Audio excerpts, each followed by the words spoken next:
가끔 이런 생각을 합니다.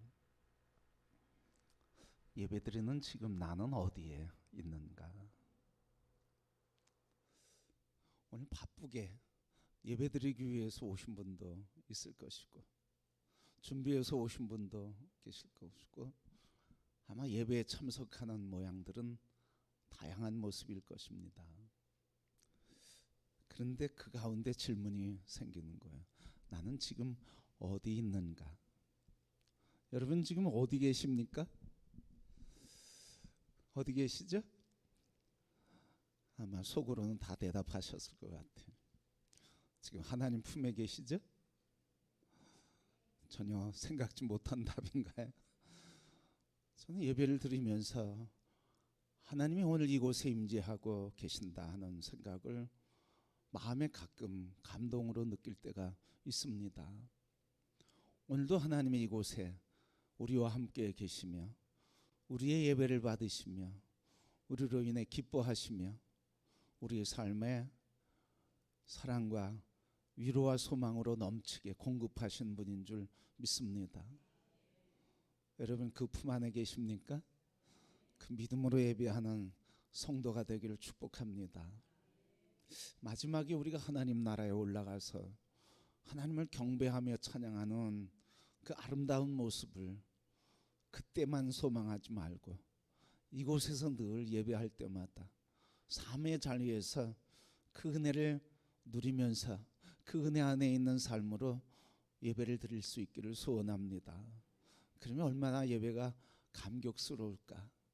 오늘 지금 내가 하나님 안에서 그리스도 안에서 하나님과 함께 동거하며 예배하고 하나님을 경배하고 있다고 하는 이 놀라운 은혜 우리 각자에게 넘치기를 축복합니다.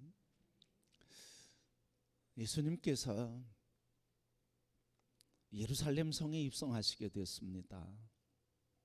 이 성에 입성하실 때 입성하는 예수님을 예루살렘 온 주민들이 또 그 주변에 있는 사람들이 예수님을 따라오면서 예수님 앞서가는 가시는 길을 앞서면서 그 길에 옷을 벗어서 예수님 오시는 길을 옷을 벌어서 길을 만들어 드리고 그리고 종려나무 가지를 흔들면서 소리치면서 환호성을 질렀습니다. 호산나 다윗의 자손이요 주의 이름으로 오시는 이요 하며 호산나 찬송을 했습니다. 그 찬송한 이유가 한 가지 있는데 요한복음 말씀에 보면 선명하게 기록하고 알려주는데 이스라엘의 왕이도다. 호산나 다윗의 자손이여 주의 이름으로 오시는 이여 하면서 그 뒤에 붙여서 말씀을 기록했는데 이스라엘의 왕이 오신다고. 그 왕이 오시는 길을 내어드리고 종려나무 가지를 꺾으며 흔들면서 환호성을 지르게 된 것입니다. 여러분 그 환호성 속에는 어떤 의미가 있었을까요? 그들이 그렇게 큰 소리로 옷을 벗으면서 뜨겁게 환영했던 그래서 예루살렘 성이 들썩들썩하며 소리 질렀던 그들의 소리 속에는 무슨 의미가 있었을까요? 그 속에는 이게 있었습니다. 지금 너무 힘들어. 우리에게 구원이 필요해. 그들이 힘들어했던 것은 무엇일까요? 그들은 첫 번째 힘들었던 게 있는데 그들의 힘들었던 것은 로마 정부로부터 로마의 제국, 로마 제국의 압제에 있었다는 겁니다. 근데 로마의 압제에 있었던 게 왜 힘들었냐면 압제하면서 뭘 걷어가요? 세금을 걷어가요.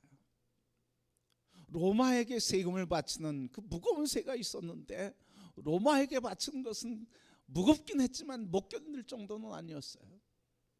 그런데 로마에 세금을 바치려고 하면 누가 세금을 거둡니까?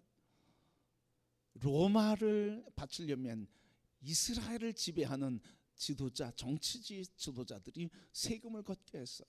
누구를 통해서? 세리를 통해서. 그러니까 로마에게, 그 다음에 이스라엘 정부 관료들에게, 그 다음에 누구에게? 세리에게 세금을 몇 중 세금을 때리게 됩니까? 3배를 때리는 거예요, 여러분. 세리도 먹어 살아야죠. 그리고 관료들도 그 세금을 바치면서 자기 것을 차지하는 거예요. 로마에게 바치면서. 무거운 세금 때문에 못 살겠다. 너무 힘들다. 근데 힘든 건 그것만이 아니에요. 종교가, 이 하나님을 경유하는 제사장과 종교가 영혼들을 구원하고 치료하고 자유하게 하고 화평케 하고 행복하게 해야 되는데, 그런데 예수 믿는 오늘 그 하나님을 섬기는 게 짐이 되었어요. 그 대표적인 게 뭡니까? 그게 율법이에요. 규례예요. 오래전이죠 벌써. 예루살렘 성지 순례할 때 그때 안식일을 맞이하게 됐습니다. 금요일 날 되니까 호텔에 지시사항이 내려왔어요. 엘리베이터를 탈 때 버튼을 누르지 마십시오. 자동으로 매 층마다 섭니다. 버튼을 누르지 마십시오. 그리고 움직이는데 이 호텔 밖으로 나가지 마십시오. 그리고 소리내서 얘기하지 마십시오. 식당에 갔는데도 규칙이 있었어요. 소리내서 시끄럽게 얘기하지 마시고 조용히 식사하시기 바랍니다. 여러분, 왜 그랬어요? 안식일을 지켜야 되는데 안식일에 거리 제한이 있어요. 안식일에 노동을 할 수 없어요. 그래서 밥을 지을 수가 없어요. 그러니까 현대 유대인들이 어떻게 안식일을 지켜요? 호텔을 얻어가지고요, 호텔에서요 주방에서 나오는 음식, 그리고 호텔 식당에서 먹으면서, 그리고 호텔에서 제사를 드렸어요. 그 제사, 호텔 근처에 있는 예배당에서 제사를 드렸어요. 그러니까 그걸 통해서 유추해 보면 알겠죠, 여러분. 누구만 예배를 드릴 수 있습니까? 일하지 않고 그리고 넉넉한 사람들만 예배 드릴 수 있었어요. 그런 사람들이 몇 명이나 됐어요, 여러분. 율법에 얽혀서 안식일 규례에 그게 얽매여서 다른 사람들은 다 안식을 범할 수밖에 없어요. 거리를 이동해야 됐고 밥을 지어야 됐고 그날 하루하루 먹고 살아야 할 생존의 위협에 있는 사람들이 나가서 일을 했어야 돼요. 그러니까 그것 때문에 뭐라고 얘기하는 거예요? 다 그런 사람들은 다 죄인이다. 죄인이라고 정죄를 당했어요. 그러니까 사람들이 너무 힘들다는 거예요. 위로해 줄 데가 없어요. 위로받을 데가 없어요. 위로해 주는 사람도 없어요. 여러분, 그럴 때 예수님이 오셔서 떡을 만들어 주십니다. 병든 자를 고쳐 주십니다. 죽은 자도 살리십니다. 풍랑도 잔잔케 합니다. 그러니까 이스라엘 백성들에게 이 예수야말로 우리의 왕이 된다고. 그가 예루살렘 성에 입성할 때는 무슨 생각이에요? 예수가 이제 예루살렘 성부를, 예루살렘 성을 접수한다. 새 나라가 왔다. 새 시대가 왔다. 이제는 다윗의 나라가 왔다. 이제는 여갑에서 해방될 수 있다. 그래서 길가에 옷을 펴고 종려나무 가지를 흔들면서 호산나 다윗의 자손 주의 이름으로 오시는 이여 이스라엘의 왕이로다. 근데 여러분, 이 환희가, 이 환호성이 한순간에 슬픔과 탄식으로 바뀌어졌습니다. 왜? 그 왕으로 모신 예수, 왕이라고 여겼던 예수가 십자가에서 비참한 최후를 맞이하게 된 겁니다.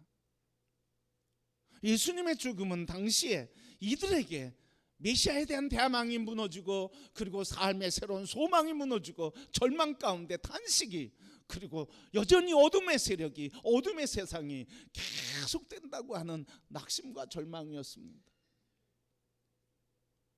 이런 어둠의 밤이 다시 찾아온 그때, 오늘 본문의 말씀을 통해서 우리에게 주신 놀라운 소식이 있습니다. 그때 어떤 사건이 일어났습니까? 오늘 4절 말씀 보니까 말씀을 들은 사람들이 믿음으로 구원을 받았는데 몇 명이? 5,000명이나 되더라. 여러분, 이렇게 그들의 희망이 무너지고 그들의 기대가 절망으로 다 무너진 그때 어떻게 무슨 일이 있었기에 그날에 그때 5천 명이 구원을 받으며 예수 그리스도를 믿는 역사가 일어났을까요? 오늘 본문에 분명하게 오늘 이 어둠의 그늘이 진 그때, 어둠의 깊은 밤이 되었을 때, 그때 놀라운 사건, 예수 그리스도로 인해 그들이 구원을 받으며 소망 안에 일어나는 5천 명의 역사가 일어나게 된 겁니다. 무슨 일이 있었을까요? 무엇이 이런 삶의 전환을 가져오게 했을까요? 오늘 본문의 말씀 보니까 다른 것은 없습니다. 오직 한마디 4절 말씀 보면 뭐라고 그랬어요? 말씀을 들은 사람 중에 믿는 자가 많으니 그랬어요. 뭘 들었다고요? 뭘 들었다고요? 말씀을 들었대요. 그 말씀은 무엇이었을까요? 무슨 말씀을 들었을까요? 그 말씀이 뭐였을까요? 그 말씀이 무엇이기에 사람을 바꿔놨을까요? 시대를 바꿔놨을까요? 역사를 바꿨을까요? 우리의 삶을 바꿨을까요? 그 말씀이 뭐기에? 그 말씀이 무슨 능력이 있기에 이 역사가 일어났습니까? 그 말씀은 바로 2절 말씀입니다. 우리 2절 말씀 다시 한번 보겠습니다. 예수 안에 죽은 자의 부활이 있다고 백성을 가르치고 전함을 싫어하여 그래서 사람들을 잡아갔어요. 그런데도 말씀을 듣고 그 말씀을 듣고 5천 명이 구원받는 역사가 있었어요. 그 말씀이 뭐라는 거예요? 예수 안에는 부활이 있다. 예수 안에는 부활이 있다. 이 말씀을 들으니까, 이 말씀이 들려지니까, 이 말씀이 깨달아지니까 그의 인생이 바뀌는 거예요. 다른 거 없었어요. 그 말씀, 곧 예수 안에는 부활이 있다고 하는 이 말씀이 들려지니까 인생이 바뀐 거예요. 이러면 우리는 새로운 삶을 살기 위해서 얼마나 했습니까? 실패 앞에서 다시 한번 일어나려고 얼마나 했습니까? 상처받은 심정을 뒤집어 그것을 부둥켜 안고 내가 어떻게 하면 이 상처를 이길 수 있을까? 질병 속에서 내가 어떻게 건강하게 살 수 있을까? 인생의 무거운 짐 속에서 우리는 새롭게 살고 싶어하는 갈망들이 있습니다. 그런데 이 갈망이 언제 해결되는 겁니까? 예수 그리스도 안에 부활이 있다고 하는 부활의 주님을 만날 때 인생의 기근과 갈증으로부터 해방되는 줄 믿습니다. 이 5천 명이 바뀐 이유가 뭡니까? 그들이 먹고 살기 좋은 세상이 돼서입니까? 그들이 꿈꾸는 세상이 왔기 때문입니까? 그들에게 새로운 지도자가 태어났기 때문입니까? 아니면 로마로부터 해방되었기 때문입니까? 다른 거 없었어요. 상황은 여전한데 예수 그리스도 안에 부활이 있다고 하는 말씀이 믿어지는 역사가 있었습니다. 그러니까 새로워지는 거예요. 말씀이 뭐예요?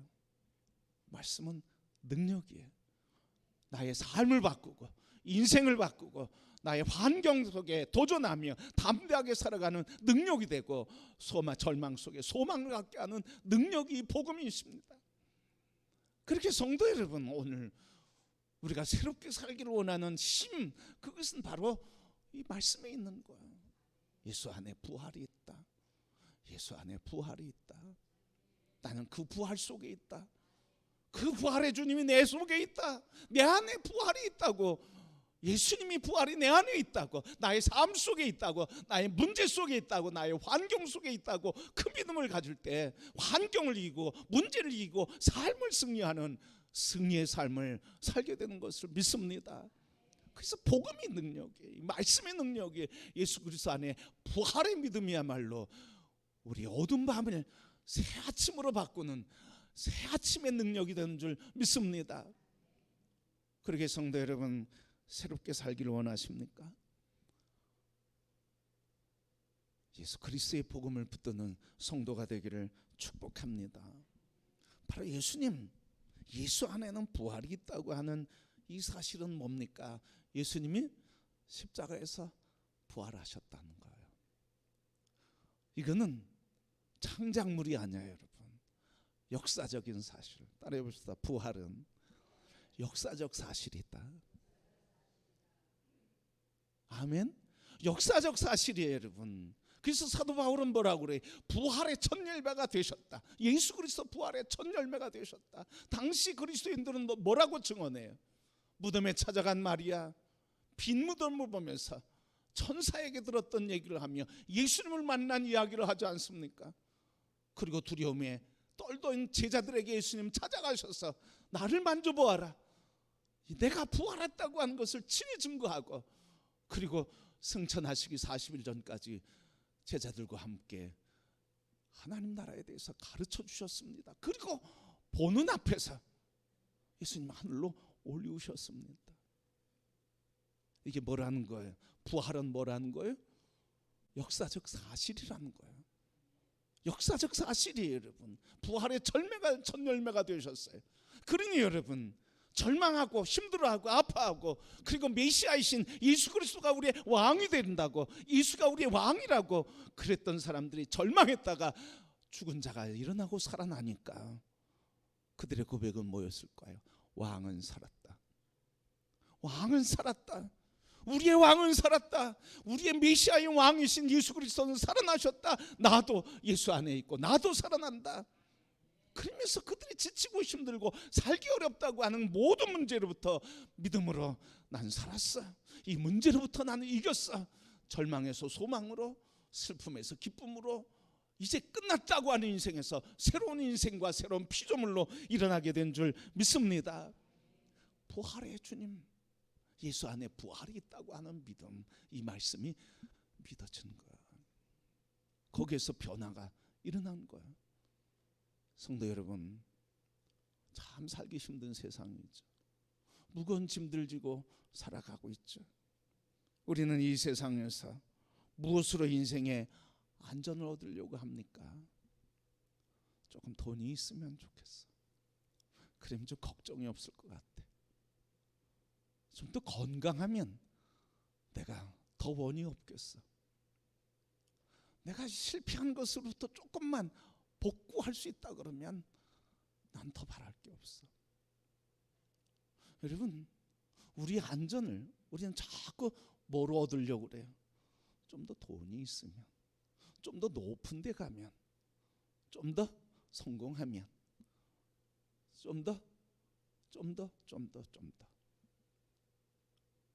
그걸 가지고 우리의 안전과 쉼을 보장받으려고 해요. 우리 안에서, 예수의 사람 안에서조차도 그것을 통해서 위안받고 위로받고 소망을 얻으려고 합니다.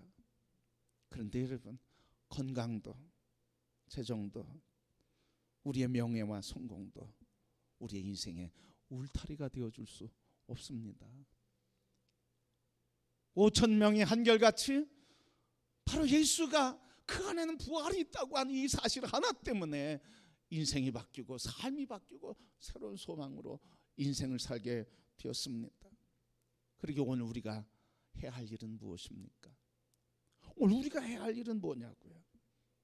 오늘 우리가 이 5,000명의 대열에 함께 서서 절망에서 소망으로, 죽음에서 살아남으로 새로운 인생의 창조의 능력과 권세 안에서 담대하게 기뻐 살아갈 수 있는 이 인생을 위해 우리가 할 일은 무엇이냐고요? 5,000명은 한결같이 어떻게 바뀌었습니까? 어떻게 바뀌었죠? 오늘 말씀에 5,000명은 어떻게 인생이 바뀌었냐고요? 한 가지요. 4절 말씀에 뭐라고 그럽니까? 4절 말씀 시작. 말씀을 들은 사람 중에. 아멘. 어떤 사람들이었어요? 말씀을 듣는 사람들이래요. 여러분, 이 시간에 주님의 말씀이 들려지기를 소원합니다. 설교의 말을 듣지 말고요, 주님의 말씀을 들으라는 거예요. 제 얘기는 주님의 말씀이 아니에요. 제 얘기를 통해서 여러분이 주님의 말씀을 듣는 게 진리를 깨닫는 거예요. 통로가 될 뿐이에요. 어떤 얘기를 해도, 제가 좋은 얘기를 하든 아니면 슬픈 얘기를 하든, 그래 아니면 억울한 얘기를 하든 저주의 얘기를 하든 어떤 얘기를 하든, 여러분이 그 속에서 진리를 만나는 것이 주님의 말씀을 듣는 것인 줄 믿습니다. 진리를 깨닫는 거죠, 여러분. 설교 잘했다. 예화가 좋다. 그것도 전화가면 다 잊어버려요.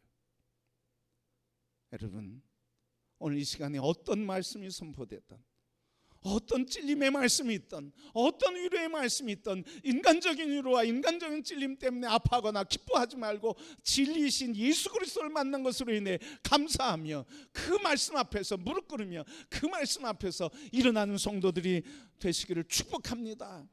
많은 사람들이 교회에서 위로받으려고 그래요. 누구 위로받으려고 그래요? 입으로는 주님의 위로를 얘기하지만 마음으로는 사람의 위로를 받으려고 그래요. 그거의 증거가 뭐예요? 조금만 어렵고 조금만 충돌이 나고 조금만 불편하면, 그러면 여기에 뭐가 있어? 불평이 나와. 불평. 여러분, 오늘 진리를 만나시는 성도가 되기를 축복합니다. 이들은요 편안히 진리를 만나지 않았어요. 예수 믿으면 잡아가고 예수 믿으면 감옥에 가두는 이 3절 말씀에 예수를 증거하고 부활이 예수님 안에 있다고 한 것을 얘기하면 잡아갔어요. 그래도 믿었어요. 왜? 잡아가고 잡혀가고 매 맞는 것보다 예수 부활을 믿으니까 그것 아무것도 아니야. 매를 맞고 상처를 받고 실패하고 계속 눌려도 그걸 이길 힘이 복음의 능력 안에 있는 거예요. 오늘 교회가 필요한 게 뭡니까? 오늘 우리 그리스도 안에 필요한 게 뭡니까? 하나님의 위로가 필요하죠. 하나님의 사랑이 필요하죠. 그러나 본질적으로 무엇입니까? 복음의 능력이 필요한 줄 믿습니다. 복음이신 예수 그리스도를 만나는 축복이 있기를 바랍니다. 그래서 이 역사를 위해서 말씀을 듣는 것밖에 없었어요. 오늘 말씀이 들려지기를 축복합니다. 여러분, 말씀이 들려질 때 그때 새로운 역사가 있는 거예요. 생명의 역사가 있어요. 1912년 4월 10일 날 영국에서 배 한 척이 출발했습니다. 5일간의 항해 끝에 이 배가 빙산에 부닥쳐서 배가 5일 만에 침몰하게 됐습니다. 2시간 40분 만에 침몰했습니다. 이 침몰한 배에 희생자는 1,500명이었습니다. 구원받은 사람 700명쯤 되었습니다. 타이타닉호, 우리가 영화로도 글로도 많이 알고 있는 타이타닉호의 이야기입니다. 그런데 많은 사람들이 이 결과를 이야기하면서 왜 생존자가 이렇게 적었느냐, 왜 적었느냐 그 이야기를 하는데 결론적으로 얘기한 것은 이겁니다. 그 타이타닉호의 구명정이 너무 적었다. 20척밖에 없었대요. 그러니까 구명정이 많았어야 되는데 구명정이 적었다. 그래서 죽었다는 거예요. 여러분, 예수 그리스도의 구명정이신 예수 그리스도는 제한이 없습니다. 그분의 말씀을 듣는 자마다, 그래서 진리를 찾고 구하는 자마다, 그 진리를 깨닫는 자마다 그 구조선에 승선하고 하나님의 안전판 위에 거하게 된 줄 믿습니다. 여러분, 날마다 삶의 문제, 우리는 위기 속에 살아가고 있습니다. 어떤 사람은 건강 문제 때문에, 어떤 사람은 진급과 성공 때문에, 어떤 사람은 사람의 관계 속에서, 어떤 사람은 돈 문제 때문에 위기 속에 살아갑니다. 위기 속에서 우리 안전판은 무엇입니까? 우리의 인생의 어두운 밤에서 새 아침을 밝게 하는 능력은 무엇입니까? 그것은 바로 예수 안에 부활이 있다고 하는 이 믿음뿐입니다. 이 믿음으로 5,000명이 구원을 받으며 예수 그리스도를 믿었고, 그들 가운데는 예수 그리스도 부활이라고 하는 것을, 그래서 그는 우리의 진정한 왕이라고 이 고백을 하는 그것 때문에 형장의 이슬로 사자의 밥으로 조롱거리로 죽임을 당해도 그 기쁨, 그 승리의 소망을, 그들의 믿음을 꺾을 수 없었습니다. 그것은 바로 세상을 이기는 믿음이었습니다. 성도 여러분, 오늘 이 더위를 이기고 더위와 싸우며 살아가고 인생에 내게 있는 모든 어둠의 그늘과 싸워가는 성도 여러분, 내 삶에 어둠이 그리고 내 삶의 저녁이 찾아올지라도 새 아침을 그리고 찬란한 부활의 아침, 생명의 아침을 내게 준비하신 예수 그리스도, 예수 안에는 부활이 있다고 하는 믿음으로 오늘 인생을 이 믿음으로 승리하는 성도, 이 믿음 안에서 하나님의 은혜를 누리는 복된 인생이 열려지기를 축복합니다. 우리 모두 진정으로 내 안에 다시 한번 나를 점검할 수 있기를 바랍니다. 난 무엇을 갈망하고 살아가고 있는가? 내 인생의 어둠은 난 무엇으로 해결하려고 애쓰고 있는가? 오늘 주님의 이 말씀을 통해서 주시는 것, 예수 안에는 오직 부활뿐이다고 하는 이 말씀을 다시 회복하고 승리하게 하시며 우리의 길이 되시며 우리의 소망이 되시며 참 기쁨이 그리고 노래가 되게 하시는 예수 그리스도 그 은혜 안에서 더위와 인생을 승리하는 찬란한 아침의 삶이 되시기를 축복합니다.